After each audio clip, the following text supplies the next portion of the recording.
ran up a check, I might do it again. Enemies close, have me thinking they're friends. 10 toes down, I'll be free until the end. Crib outside the city, I don't feel safe in my hands. Took so many years, I'm just waiting for the wins. I'm in debt to no one but the one who took my sins. I do it for real, there's no reason to pretend. If I do it once, I'll do it again. Add it up, bankroll, euro, peso, add it up, I'm just doing me, everything is on me, oh, you matter what. Add it up, bankroll, euro, peso, add it up, I'm just doing me, everything is on me, oh, you matter what. Add it up, told her if it's all me, everything is on me, gon' back it up. Matter what, told you I'ma do me, why you hating on me, it's not adding up.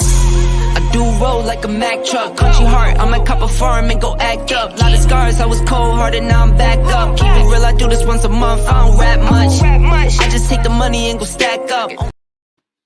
What up, Savannah? It's your boy, Julius Campbell. I'm back with you. I've been gone for a while, but look, I'm back in the house at Ink to Ink, Incarceration to Incorporation. What I want to do today is I want to tell you another story. It's been a long time since we had a chance to talk. And so I wanted to come to you tonight by myself, and I wanted to share with you a couple of things that's been going on these last couple of weeks. But again, who are we? We are Incarceration to Incorporation, or better known as Ink to Ink. What do? Well, we provide a safe space for men and women, returning citizens, a platform, if you will, to share their stories. Why do we do this? Because there is a false narrative, that narrative that purports that when we get out, men and women who come home from incarceration, that we are automatically going right back in recidivism, the word that they call. But that is not the case. That's not true. There are many successful stories, and that's why we are here at Ink to Ink to share those stories that take us from incarceration all the way to incorporation. So what I'm going to talk about tonight is I want to tell you the journey that I've been on these last couple of weeks. But first, shout out to Marie. What up, Marie Jones? As you can see behind me, this is Julius and Marie. What we do is we share. Love sharing. But not just Marie, she's not with us right now, but she'll definitely be back with us in the space on next Friday. But also, what's up, AB? I am hearing so many positive things about AB. He is the brainchild, if you will, of Incarceration to Incorporation. And I'm hearing that he's doing some phenomenal things all the way in Florida, and he's opening up a brand new business. So again, we can't wait to AB get back in the spot and share. Then we got my partner, Julius Hall. Julius Hall has provided this platform, All Things Relevant Media. He's provided this platform for us to do exactly what we're doing right now, inspiring, educating, and empowering others. So that's saying what's up to everybody. I want to make sure I get all my people in there. What am I going to talk about tonight? I've been gone for approximately a month, a little over 4 to 5 weeks. And in that time, I've had an opportunity to grow in my network. I have an opportunity to do education and to explore in my motivational speaking. I'm telling you, I've had an opportunity to do some powerful things, and I want to share them with you. Why do I want to share them with you? Because I believe that if you see me make it, you will be able to make it as well. So some of you might just be joining in. As a matter of fact, I don't even think I had a chance to share it. So if you would you at this very moment, would you hit that share button? Let somebody know what we got going on right now. Let somebody know what we're doing at this very moment, how intentional we are about sharing our stories. Because I believe when we do that, then we are changing the narrative. So I'm gonna give you about 5 seconds, just as always. I'm not gonna ask you to do something that I myself are not doing as well. So hit that share button right now. Oh yes. I want you to definitely tell others what we're doing here on Ink to Ink. Okay. Now, for the last couple of weeks, again, who am I, first of all? My name is Julius Campbell, for those of you who are just joining in.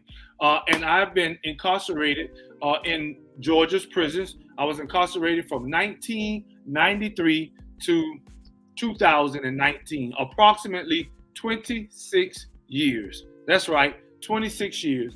And during that time, the Lord has transformed. We use the word rehabilitate. I like to use the word transform. But God has transformed my life, and I am now able to do the things that I'm doing today. In that 26 years, let me start, because when I always ask those that I interview is this: what is your relationship to incarceration? Number one. And then number two, was your transition or reintegration into society a smooth or a difficult one? Well, first of all, my relationship to incarceration. I was locked up at the age of 20 for taking the life of another young man. And what I do, I definitely, in every one of my conversations, I make it known that I was wrong, that I made poor choices, and those poor choices hurt someone, hurt a lot of people, families, my families, his families. And in that duration of 26 years, I learned that my choices don't just affect me.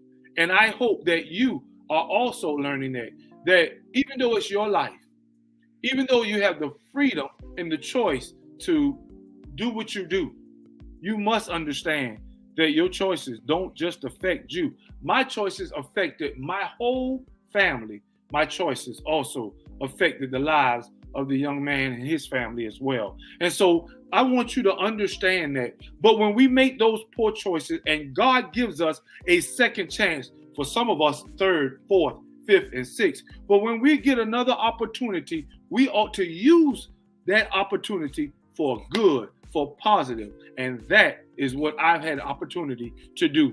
When the doors for me open, or actually before then, I use a term that I love called progressive preparation. And progressive preparation simply means that you know who you are, you know whose you are, and what you are called to do. And because you know that, now you are progressively preparing yourself to be that person. How was I able to do that? For example, when I was incarcerated, I know that God had called me to motivational speaking. As a fact, right now, I am a minister, I am a mentor, and I'm a motivational speaker. But I knew that then. And so what I began to do is progressively prepare myself to be the best minister, mentor, and motivational speaker that I can be. And while I was doing that, when the doors opened for me, I had an opportunity to hit the ground running, full speed ahead. When the doors opened for me as a motivational speaker, I had an opportunity to do a TED Talk. For some of you that don't know what a TED Talk is an international platform for motivational speakers. And I had an opportunity to do a TEDx TED Talk.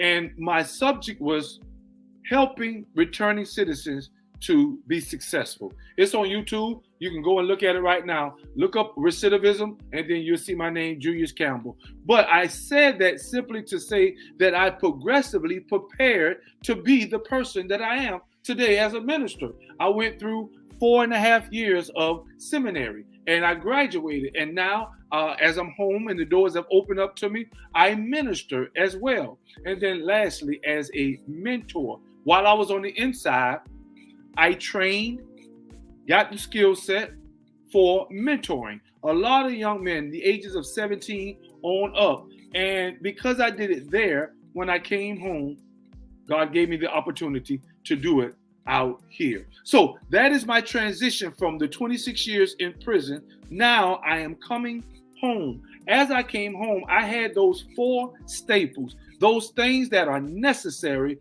for a smooth transition and a successful reintegration. Number 1, I had family support. My family stood by me the whole time that I was incarcerated. And because their commitment, care, and love for me, it helped me to be able to do the things that I needed to do to be successful. Number 2, gainful employment. When I came home, I had gainful employment, which gave me the tools that I needed in order for me to be successful. Number 3, I needed a stable house.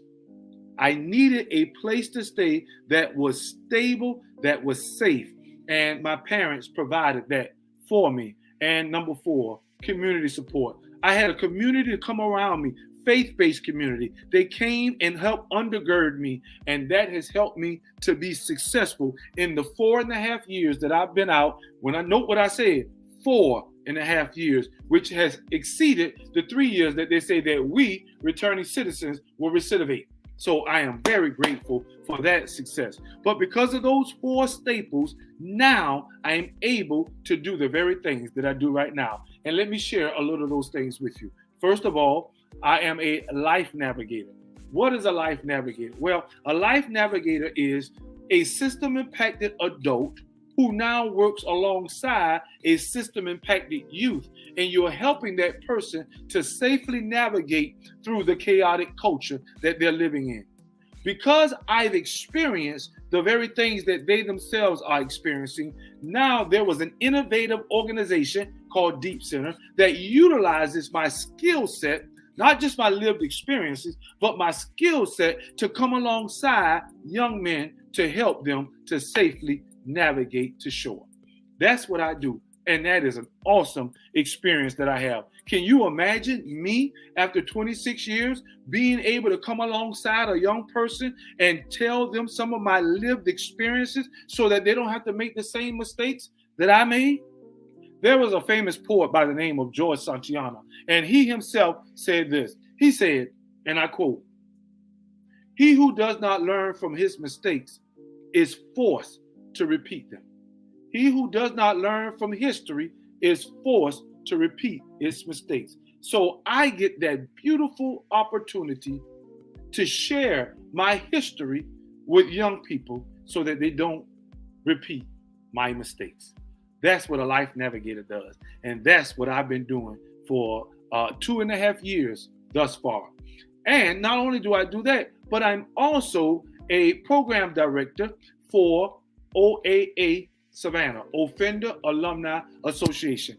And what does that mean? Well, let me help you to understand. Offender Alumni Association is a grassroots organization where myself, Marie Jones, and Fred Green, we, and all 3 of us have something in common. We are all returning citizens. Again, we broke that false narrative that we are automatically recidivating. And so what I'm telling you right now is that we have come together and we are helping other returning citizens. 1 second. Check my little clock. We are helping other returning citizens to do what? To make it. We are giving them a safe space. Every other Wednesday night, we come to 8011 Waters Avenue and we are sharing our story. We are bringing our peers together, sharing who we are, where we come from, and how we are making it. And in doing so, we are encouraging, we are educating, and we are empowering other returning citizens. That's right. And people are hearing about what we're doing, and it is making a difference. Yes, it is making a difference. And I am not fooling you. What are you saying to me? That there are a bunch of returning citizens getting together and we are doing positive things. We are changing and inspiring people not to recidivate. Well, I'm just excited about some of the things that we're doing. And I'm going to tell you a little bit more about what we're doing, but we're getting ready to go to a commercial in a few seconds. But I want you to come back. And while you're waiting to come back, I want you to hit that share button so that others will know what we're doing right here in Savannah with Ink to Ink and OAA Savannah. So just come on back. Don't leave too long. Come back so I can share a couple of more things with you. Oh, I'm excited.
What's up? I'm glad you came back with me. Now, I stopped on OAA Savannah, but that's not it. I'm talking about there's a lot of things that we're doing. Marie Jones and Fred Green and myself, we are representing returning citizens. There are a lot of you that are out there right now that have been incarcerated, whether it was 20 years ago or 20 days ago, and you have not had an opportunity to share your story. That's what we desire. We want to give you this platform to share your story because, again, we believe that stories matter. Yes, your story matters. However long it matters because there are men and women that are coming home right now and they need to hear that you can make it. They need to know that Ink to Ink is pushing and propelling them into stardom, into success. And you may be the very person to do that. So I definitely want to make this plug right now, May 17th. That is on a Wednesday, May 17th from 6 o'clock to 7 o'clock on at 8011 Waters Avenue. We are going to give you that opportunity to come and share your story. But what else have I been doing since I've been going? I had an opportunity to go all the way to Emory University in Atlanta, Georgia. And Emory is a prestigious college, that's what I'm talking about. They are now opening the doors. And remember, this is what we've been doing for so long. We've been asking people to give us a seat at the table. That's right. Everybody is making decisions for us without asking us how that we can bring about success. Well, that is changing. I tell you, the narrative is changing. We were given an opportunity to go to Emory and share a seat at the table, and they began to ask us questions. Not only was we allowed to go to Emory, but there are other institutes that have opened the doors and that have given us a seat at the table. You, my friend, my brother, my sister, you too can come and sit at the table. There is a platform ready for you. We now have an opportunity to use our voice in voting and also in sharing. And I give that unto you. Julius is giving that opportunity to you. Marie and all of us, we just simply want you to take advantage. Not only are we changing the narrative and representing returning citizens, but the doors have now also been opened for us to speak to our young people. I don't know about you, but have you been watching the news? Have you been looking around and seeing what's going on in our neighborhoods? Have you been hearing the gunshots? Have you been listening to the cries of the mothers? What can we do to help to change that? Well, there is something that you can do. Your story.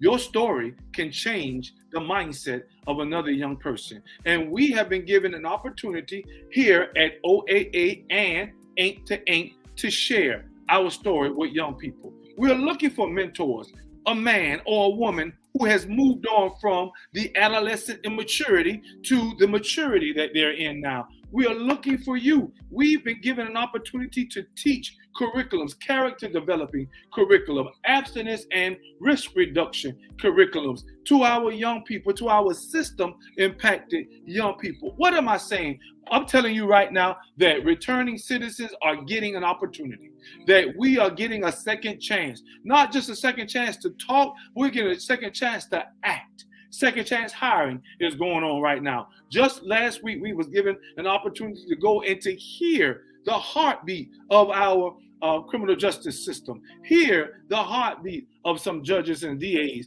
and lock them up and throw away the key is not just the only answer. Now we're being innovative and creative, and we're providing answers, and we are getting a chance to be a part of the solution.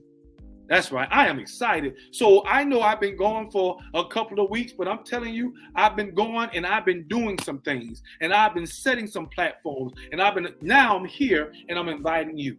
I want to invite you. Would you tell somebody else what we're doing here on Friday nights at 6 o'clock from 6 to 7, right here at Ink to Ink, Incarceration to Incorporation. We are changing the narrative. You know, I always like to say this. I'm going to say it now, and then I'll say it again before we close.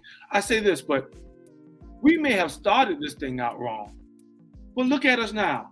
We are finishing strong. Julius Hall, he is finishing strong. All the things that he's doing, that he's putting his hand to, is becoming successful, and he's finishing strong. Marie Jones, she also right now she's getting these opportunities to go out and speak to system impacted young ladies, and also just particularly young ladies, and she's sharing her story. Mother, we need your story. Brother, we need your story.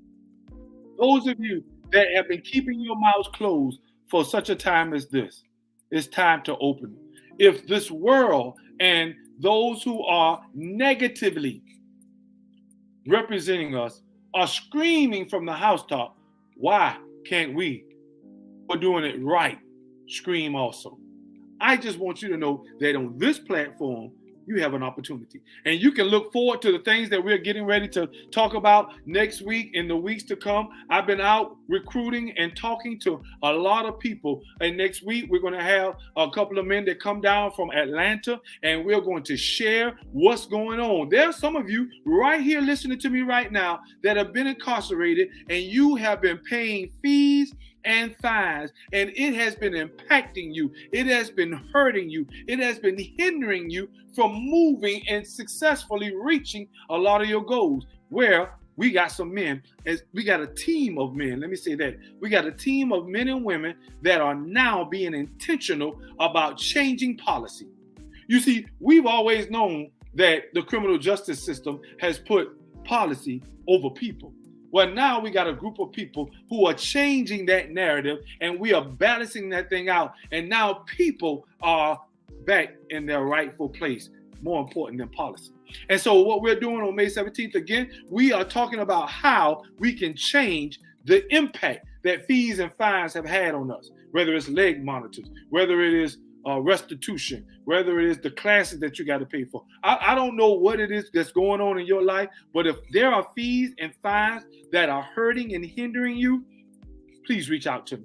Not only are we talking about these men that's coming down from Atlanta, but I also have been speaking to other individuals. There was a young man that I just spoke to this week that is, he has a powerful story of where he started out messed up and incarcerated. Then he got out, got his education, started playing ball, and is now going overseas. You will hear that story in the weeks to come. Then I got another opportunity to speak to a young man that has really been making things happen, running for office, and he's been mentoring to other young men. And then I got another story of a young man that used to be incarcerated, but now he's going back into the prison system, and he's now helping men who on the inside prepare progressively to come on the outside and provide jobs for them. I'm talking about, we got some powerful stories that are coming out. And again, why? Because stories matter.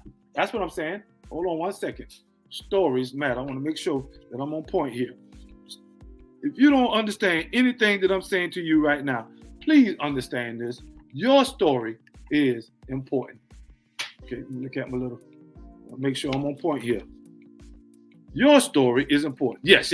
Okay, so what I need for you to do before we get ready to go, because I get ready to transition to the end, I need for you to share this, what I am talking to you, this introduction piece, so that people will begin to know what we're doing here on Friday nights at 6 o'clock to 7 o'clock.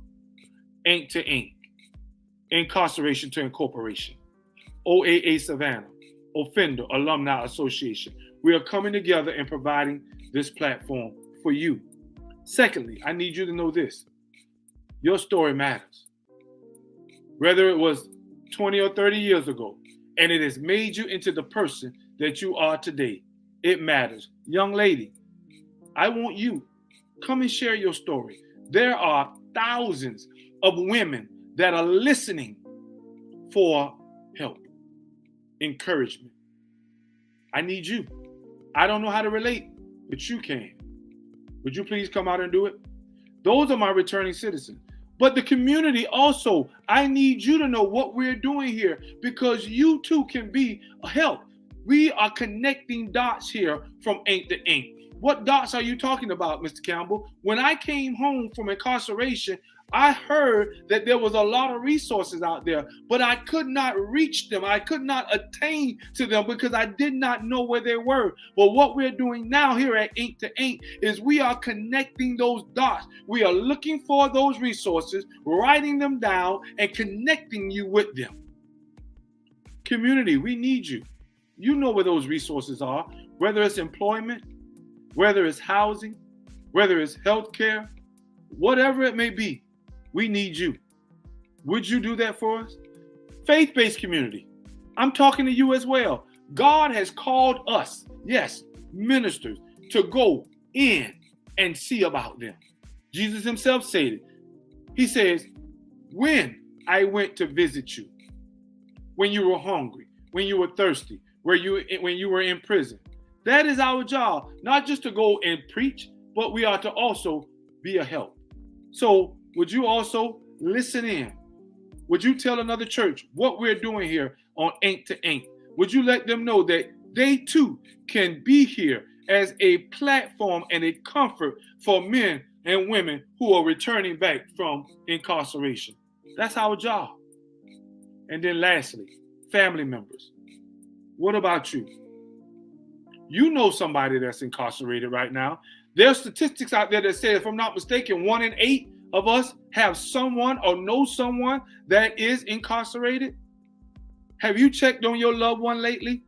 Do you know what's going on with them?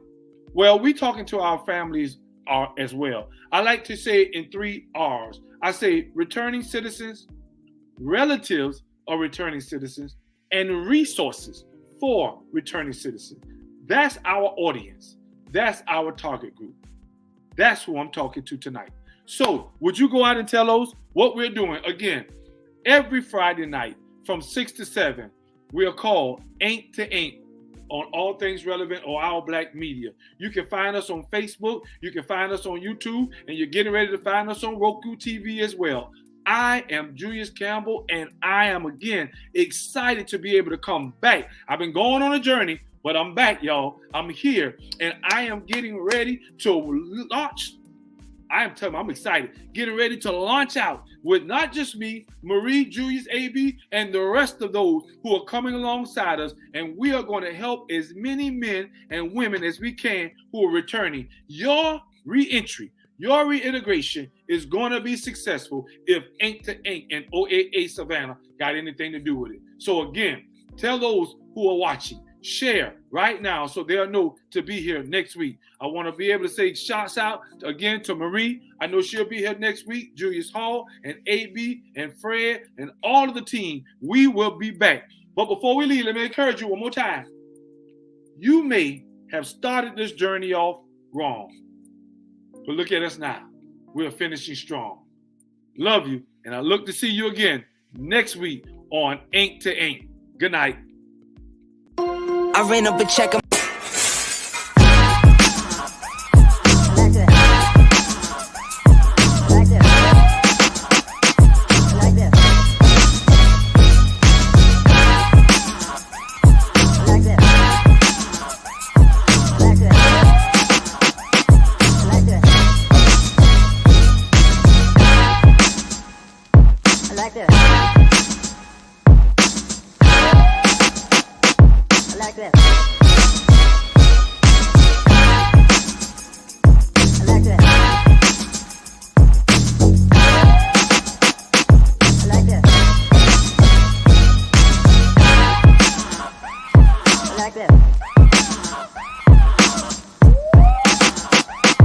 like